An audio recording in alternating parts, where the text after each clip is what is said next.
ஒரு அழகிய நகரம். அந்த நகரத்தின் நுழைவாயில ஒரு பெரியவர் அந்த நகரத்தை காவல் காத்துக்கிட்டு இருக்காரு. அப்போ அந்த பக்கமாக ஒரு இளைஞன் குதிரையில் வரான். அந்த பெரியவர்கிட்ட இந்த ஊர் எப்படி ஐயா அப்படின்னு சொல்லிட்டு கேட்குறான். உங்கள் ஊர் எப்படி, ஏன் இதை கேட்குற அப்படின்னு பெரியவர் கேட்குறாரு. எங்கள் ஊர் ரொம்ப பொல்லாத ஊர், ஒருத்தரை பற்றி பேசுகிறது தான் அங்கே வேலை. அங்கே இருக்க பிடிக்காம தான் நான் வேறு ஊருக்கு போயிடலாம் அப்படின்னு சொல்லிட்டு இந்த ஊரை பற்றி விசாரிக்கிறதுக்காக இங்கே வந்தேன் அப்படின்னு சொல்கிறான். இந்த ஊரும் பொல்லாததுப்பா, நீ இங்கே வந்து இருக்க முடியாது அப்படின்னு சொல்லி அவனை வழி அனுப்பி வச்சிடறாரு. அதுக்கப்புறமா இன்னொருத்தன் வரான்.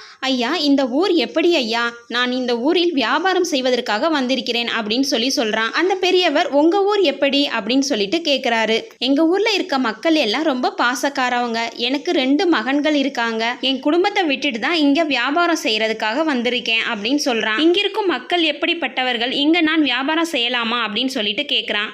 நீ தாராளமாக இங்க வியாபாரம் செய்யலாம், இங்கிருக்கும் மக்களும் ரொம்ப நல்லவர்கள் அப்படின்னு அந்த பெரியவர் அவன்கிட்ட சொல்றாரு. இதையெல்லாம் கவனித்து கொண்டிருந்த ஒருவன் அந்த பெரியவரிடம் சென்று, அந்த இளைஞனிடம் பொல்லாத ஊர் என்றீர்கள், இவரிடம் இந்த ஊர் மக்கள் நல்லவர்கள் என்கிறீர்களே அப்படின்னு சொல்லிட்டு கேட்குறான். அதற்கு அந்த பெரியவர், இந்த உலகம் ஒரு கண்ணாடி, நாம எப்படி இருக்கோமோ அப்படிதான் இந்த உலகம் நம்மை காட்டும் என்றார்.